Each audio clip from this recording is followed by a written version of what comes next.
Esta es una crónica épica que trasciende el tiempo, donde la música se convierte en arma y las palabras en refugio. Bienvenido al inicio de este viaje.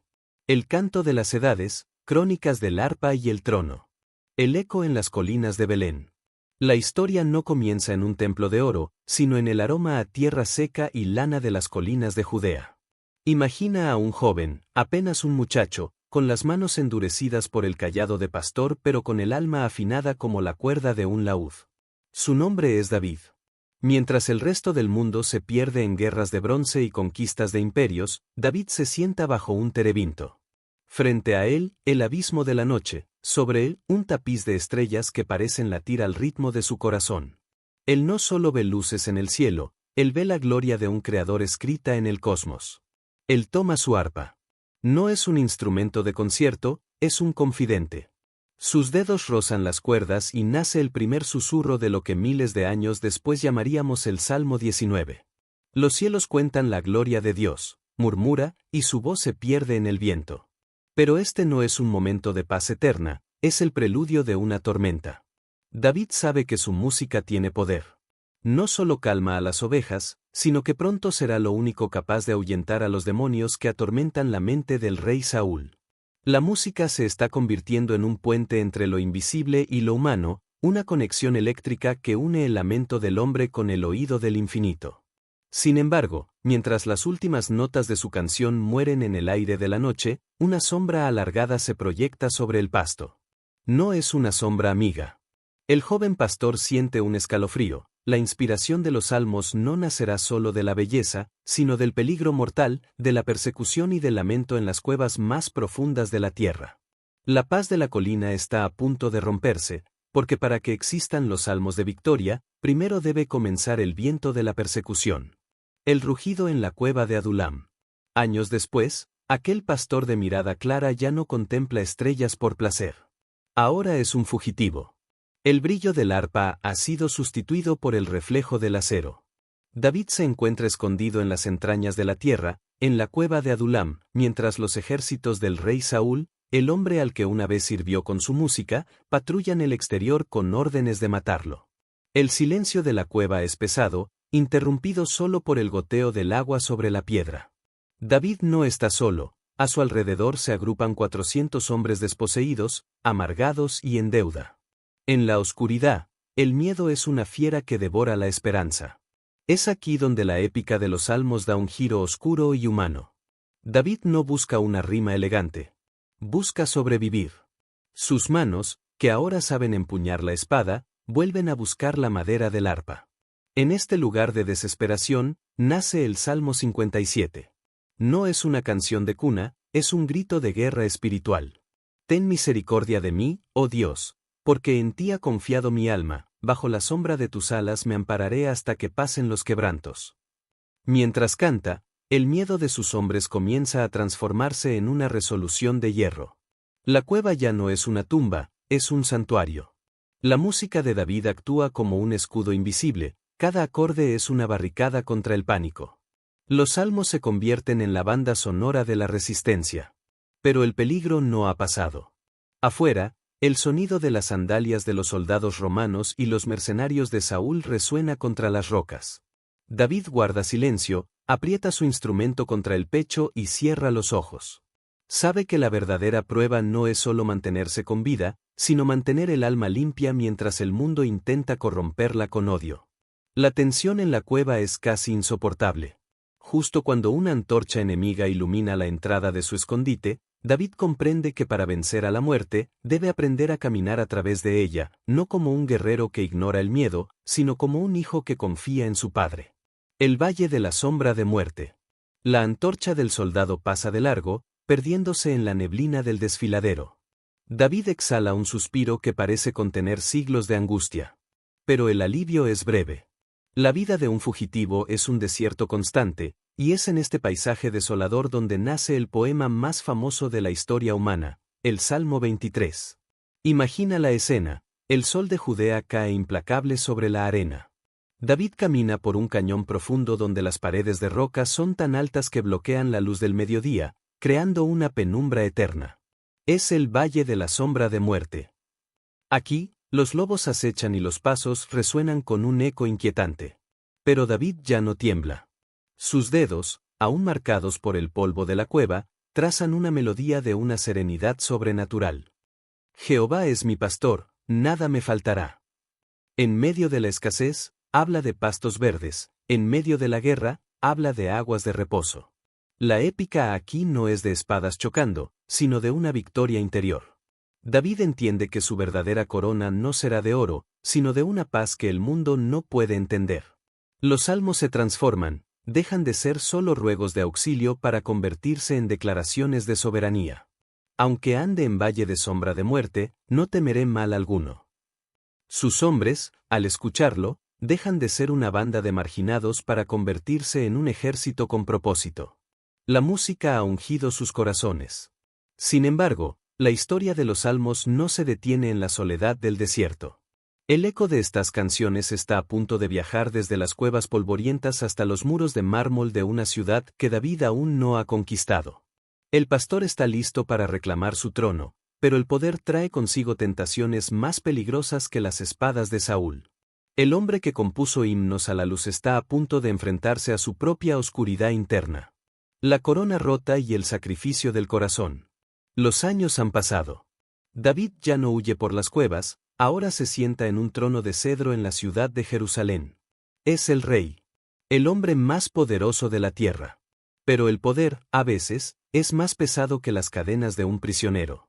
En la cima de su gloria, David comete un error fatal, la traición y el pecado de Betsabé. La música se detiene. El arpa queda cubierta de polvo en un rincón del palacio. El silencio en Jerusalén es sepulcral, no porque haya paz, sino porque el rey ha perdido su conexión con el cielo. La culpa es una gangrena que devora su espíritu hasta que el profeta Natán lo encara, y el espejo de su propia maldad se rompe frente a sus ojos. Es aquí donde nace el salmo más crudo, honesto y desgarrador de toda la historia, el Salmo 51. No hay épica de batallas externas aquí, la guerra es contra su propia alma. David no pide justicia, porque sabe que la justicia lo condenaría, pide misericordia. Lávame más y más de mi maldad, y límpiame de mi pecado. Crea en mí, oh Dios, un corazón limpio. Esta es la verdadera épica de los salmos, la capacidad de un ser humano para admitir su derrota total. El rey se despoja de sus vestiduras reales, se sienta en el suelo y llora.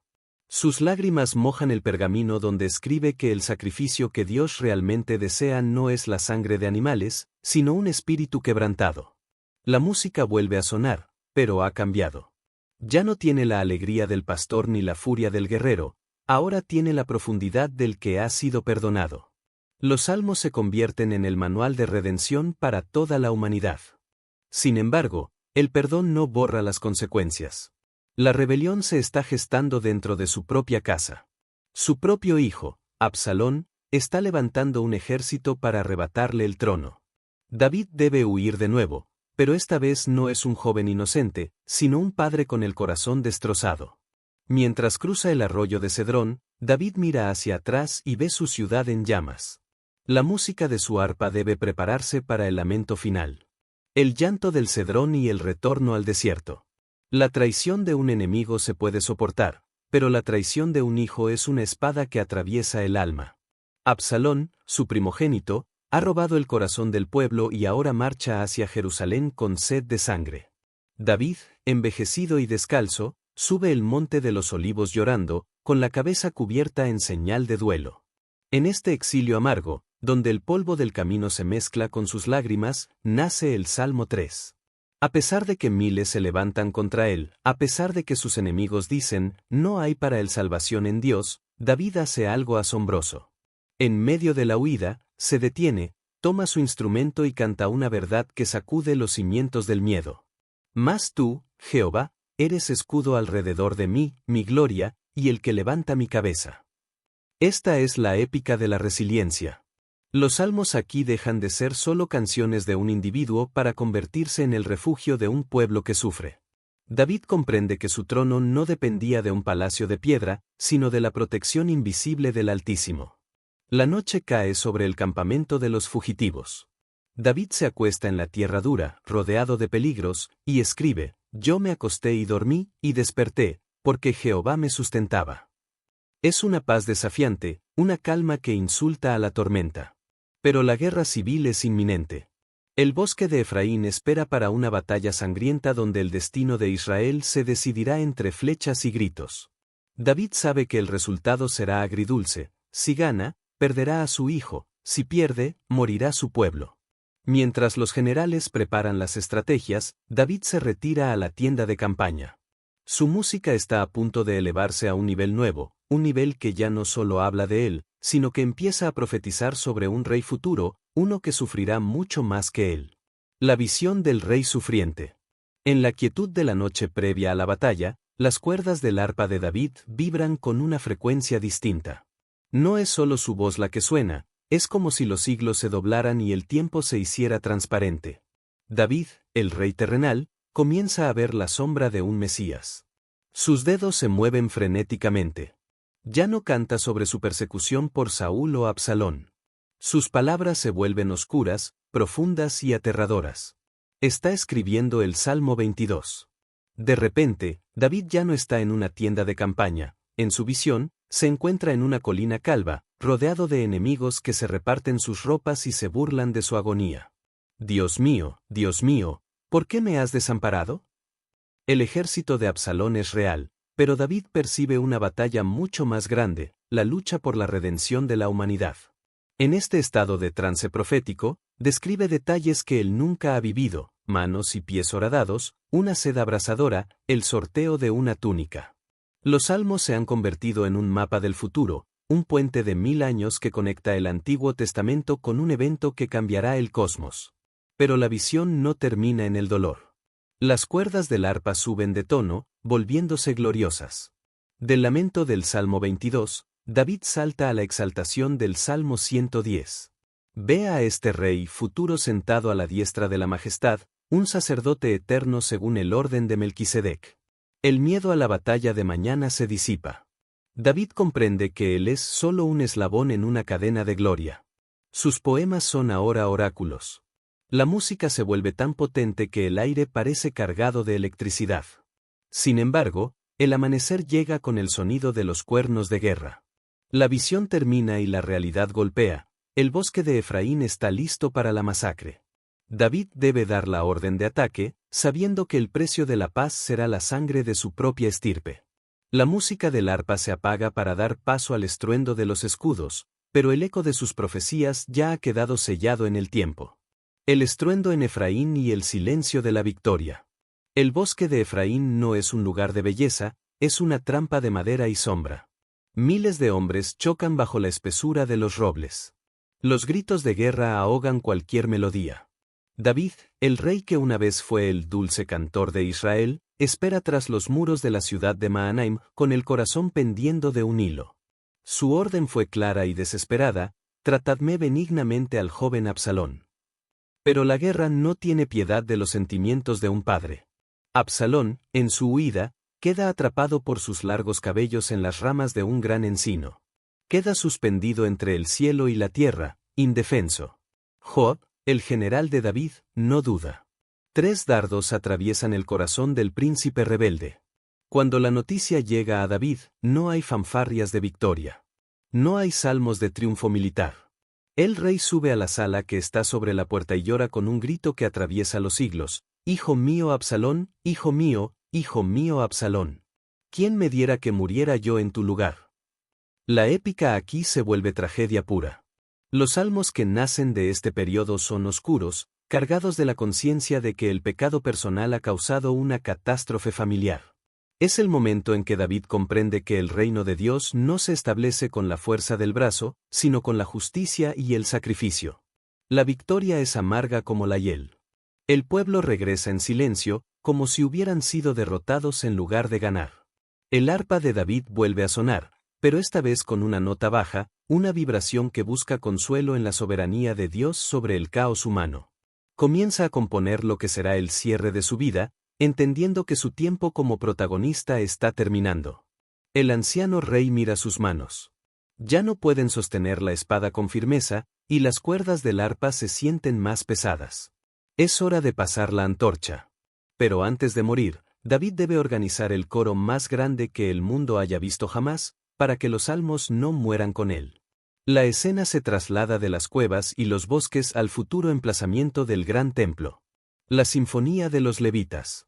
David sabe que sus días están contados, pero su misión ha evolucionado. Ya no es el fugitivo solitario, ahora es el arquitecto de la adoración. En un despliegue de organización sin precedentes, David convoca a 4000 levitas para que se conviertan en los guardianes del sonido. Jerusalén se transforma. Ya no solo se escucha el metal de las espadas en las fraguas, sino el martilleo sobre el bronce de los címbalos y el tallado de maderas finas para arpas y liras. David divide a los músicos en turnos, asegurándose de que la alabanza no se detenga ni de día ni de noche. Nace la estructura de lo que hoy conocemos como los Salmos de Asaf y los hijos de Coré. La épica alcanza una escala monumental. Imagina a cientos de trompetistas de plata alineados en los muros, lanzando un sonido que hace vibrar el suelo bajo los pies de los ciudadanos. No es solo arte, es un asalto auditivo al cielo. Los salmos se convierten en una liturgia nacional. El Salmo 24 resuena por las calles mientras David prepara el camino para que su hijo, Salomón, herede un reino cimentado en la canción. Alzad, oh puertas, vuestras cabezas, y alzaos vosotras, puertas eternas, y entrará el Rey de Gloria. David ya no canta en primera persona del singular, mí, yo. Ahora es un nosotros. Los salmos se vuelven el ADN de una nación entera. El anciano rey observa desde su balcón cómo el incienso sube junto con las notas musicales, y por un momento, el cielo y la tierra parecen tocarse. Pero en medio de esta gloria organizada, surge una pregunta que flota en el aire: ¿qué pasará cuando el rey muera? ¿Qué pasará cuando el templo de oro que Salomón construirá sea amenazado por imperios extranjeros? David cierra los ojos por última vez, entregando su arpa a los cronistas. El legado está sellado, pero los salmos están a punto de enfrentar su prueba más dura, el fuego de Babilonia y el silencio del exilio. El arpa colgada en los sauces. Varios siglos han pasado desde que el último eco del arpa de David se extinguió en el palacio. El templo de Salomón, esa maravilla de mármol y oro donde los levitas cantaban día y noche, ahora es una ruina humeante. El ejército de Nabucodonosor ha arrasado con todo. El estruendo de los címbalos de plata ha sido sustituido por el crujir de las cadenas de los cautivos que son llevados hacia el este, hacia el exilio en Babilonia. La épica aquí cambia de tono, de la gloria majestuosa pasamos a la melancolía absoluta. Los israelitas caminan por las orillas de los ríos de Babilonia, con el corazón destrozado y la identidad hecha jirones. Sus captores, en tono de burla, les exigen: cantadnos algunos de los cánticos de Sión. Pero la música no es un espectáculo de circo, es un lazo sagrado. Es aquí donde nace el desgarrador Salmo 137. Los músicos, con los dedos entumecidos por el frío y el dolor, se niegan a tocar para sus opresores. Junto a los ríos de Babilonia, allí nos sentábamos, y aún llorábamos, acordándonos de Sión. Sobre los sauces en medio de ella colgamos nuestras arpas. Es el momento de mayor peligro para el libro de los Salmos. Sin templo, sin rey y sin tierra, ¿podrían estas canciones sobrevivir? Lo que los babilonios no entienden es que, al intentar destruir el culto, han logrado algo inesperado: los salmos ya no están atados a un edificio. Se han convertido en un templo portátil hecho de palabras y memoria. En las noches de cautiverio, los ancianos susurran los versos de David a los jóvenes. Las canciones se vuelven el mapa para regresar a casa, incluso si esa casa está a miles de kilómetros de distancia. El lamento se convierte en la fuerza que mantiene vivo el fuego de la esperanza. Sin embargo, el exilio no es eterno. Un nuevo imperio surge en el horizonte, y con él, un decreto que cambiará el destino de las canciones. Los salmos están a punto de ser recopilados, editados y preparados para su forma final, pero antes, el pueblo debe aprender a cantar en un idioma que el mundo entero pueda entender. El retorno y el gran mosaico de pergamino. Los salmos ya no están atados a un edificio. Se han convertido en un templo portátil hecho de palabras y memoria. El horizonte se tiñe con la llegada de un nuevo imperio, Persia. Ciro el Grande emite un decreto que parece un milagro tallado en piedra: los exiliados pueden volver. El camino de regreso a Jerusalén es una caravana de polvo y alegría, una marcha épica donde los pies cansados recuperan el ritmo de las antiguas melodías. Pero Jerusalén ya no es la joya que dejaron. Es un cementerio de escombros. Bajo el liderazgo de figuras como Esdras el escriba y Nehemías el gobernador, comienza una tarea tan importante como levantar muros de piedra, la reconstrucción del alma nacional. Esdras comprende que para que el pueblo no vuelva a perderse, necesita un libro, un canon, una brújula espiritual. Es en este momento histórico donde los 150 poemas dispersos empiezan a unirse en el orden que conocemos hoy. Los escribas recogen los lamentos de las cuevas de David, los himnos majestuosos de los hijos de Coré y los nuevos cantos de gratitud por el regreso. Nace el Salmo 126, la canción de los repatriados. Cuando Jehová hiciere volver la cautividad de Sión, seremos como los que sueñan. Entonces nuestra boca se llenará de risa, y nuestra lengua de alabanza. La épica aquí es la de la preservación. El libro de los Salmos se divide en 5 secciones, como un reflejo de la Torá de Moisés. Los escribas no solo copian palabras, están diseñando un mosaico donde cada emoción humana, desde la ira más pura hasta el éxtasis más elevado, tiene un lugar sagrado. Los muros de Jerusalén vuelven a subir, pero el verdadero muro contra el olvido es el pergamino. Sin embargo, algo ha cambiado. El templo reconstruido es más humilde que el de Salomón. Los ancianos lloran al verlo, recordando la antigua gloria. Surge entonces una tensión espiritual. ¿Es este el final de la historia? ¿O los salmos están señalando algo mucho más grande que un edificio de piedra? Las canciones empiezan a vibrar con una expectativa mesiánica cada vez más fuerte. Ya no solo miran hacia atrás, a David, sino que escanean el horizonte esperando al bendito que viene en el nombre del Señor. La música se prepara para el crescendo final, pero antes, el libro debe enfrentar los años de silencio, donde la fe será probada por el acero de los griegos y el águila de Roma. Los años del silencio y el susurro de los siglos. Tras las últimas palabras de los profetas, un velo de silencio cae sobre Israel durante 4 siglos. No hay nuevas revelaciones, no hay nuevos profetas. Sin embargo, el libro de los Salmos no enmudece, al contrario, se convierte en el latido subterráneo de una nación oprimida. Bajo el yugo de los sucesores de Alejandro Magno, más tarde, bajo las pesadas sandalias de las legiones romanas, los judíos se aferran al salterio como su única arma. En las sinagogas de las aldeas de Galilea y en los rincones del templo de Herodes, los salmos se recitan con una urgencia eléctrica. Ya no son solo poemas, son códigos de resistencia. Imagina la tensión, un pueblo que canta el Salmo 2. ¿Por qué se amotinan las gentes, y los pueblos piensan cosas vanas, mientras ven las águilas de plata de Roma desfilar por sus calles? La épica se vuelve clandestina. Los salmos alimentan la llama de la esperanza mesiánica. Cada vez que alguien entona el Salmo 118, la piedra que desecharon los edificadores ha venido a ser cabeza del ángulo, el aire se llena de una pregunta que quema. ¿Cuándo? La esperanza se vuelve tan tangible que se puede cortar con un cuchillo. Los estudiosos del desierto, como los esenios en las cuevas de Qumrán, copian los salmos con manos temblorosas, sabiendo que el tiempo está cerca. Guardan los rollos en vasijas de barro, escondiendo el tesoro de David de la furia de los imperios que buscan borrar su identidad. Pero el silencio está a punto de romperse de la manera más inesperada.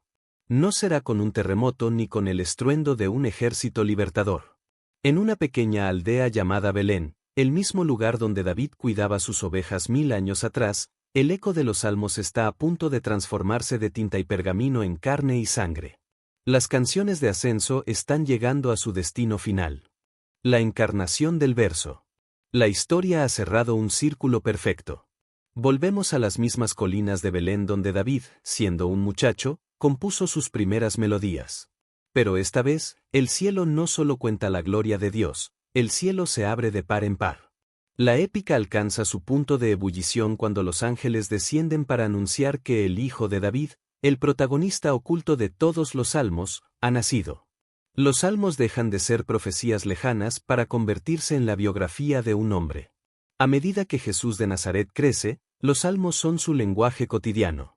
En las sinagogas, él lee los versos que David escribió en cuevas y desiertos, pero los lee con una autoridad que estremece a los oyentes.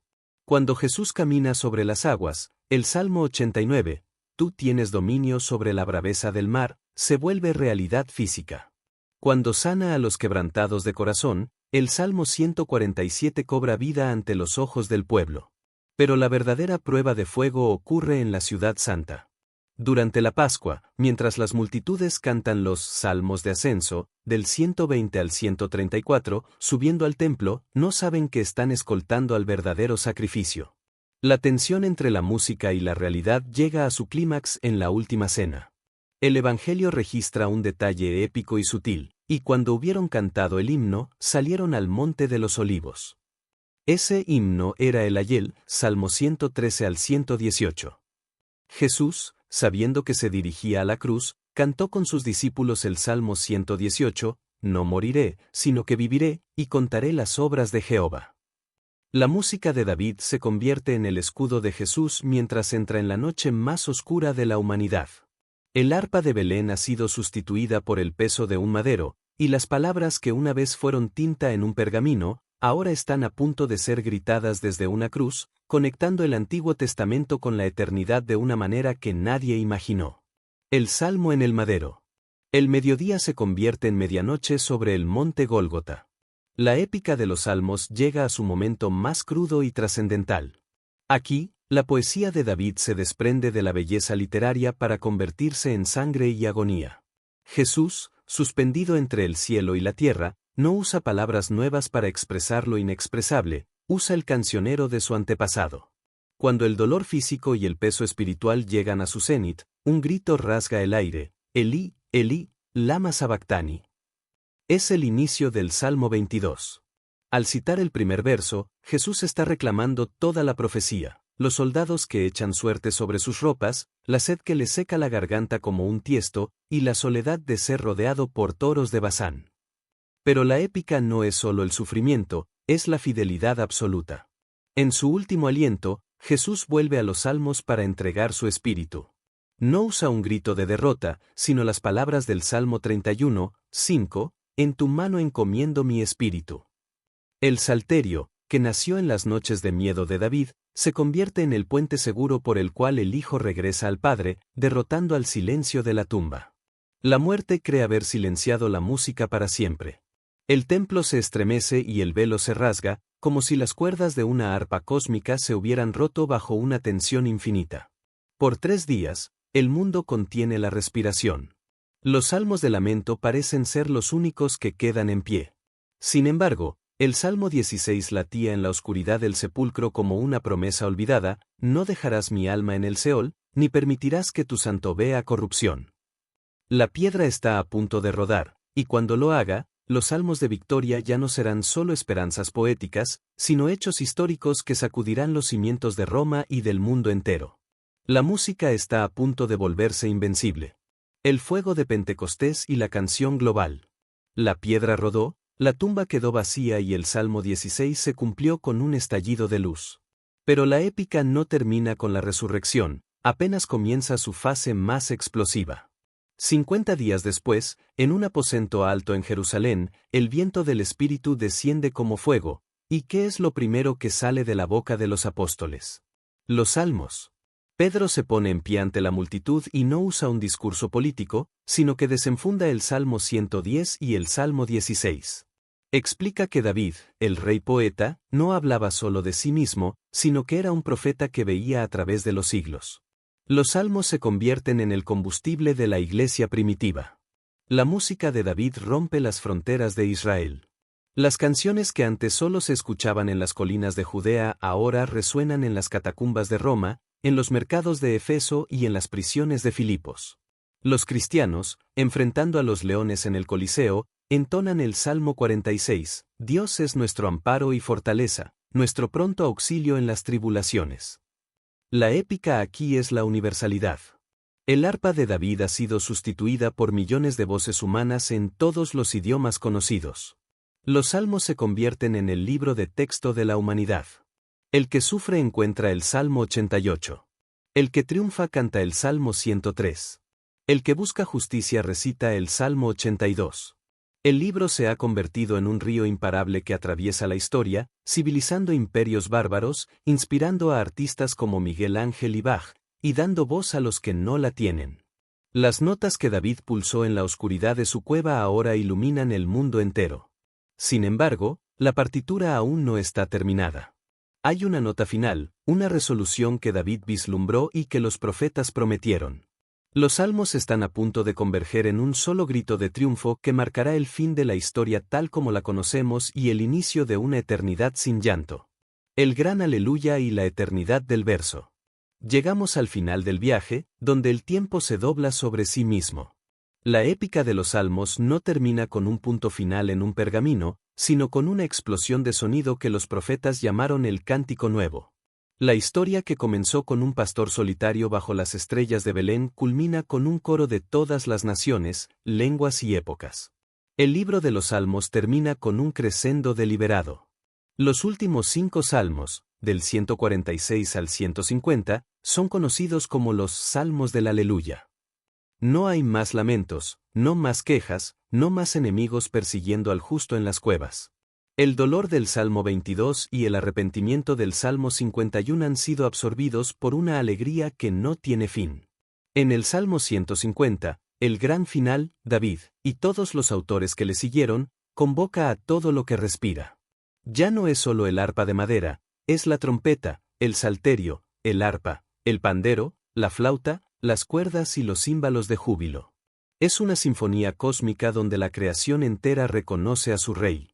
Todo lo que respira alabe a Jehová. Aleluya. La historia de este libro es la historia de la humanidad misma. Empezamos en el valle, caminamos por el desierto, caemos en el abismo del pecado, somos rescatados por la misericordia, y finalmente, somos elevados a la presencia de la gloria. Los salmos han demostrado ser más fuertes que el tiempo, más resistentes que el fuego de Babilonia y más vibrantes que el mármol de Roma. Mientras cierras esta crónica, el eco del arpa de David sigue sonando. No es un recuerdo del pasado, sino una fuerza viva. Cada vez que un corazón se rompe y busca consuelo, o que un alma estalla en gratitud, se está escribiendo una nueva línea en el espíritu de este libro eterno. La música del Antiguo Testamento se funde con la esperanza del Nuevo, creando una canción que, según la promesa, resonará por los siglos de los siglos, donde ya no habrá necesidad de sol ni de luna, porque la gloria misma será la luz, y los salmos serán el aire que respiren los redimidos.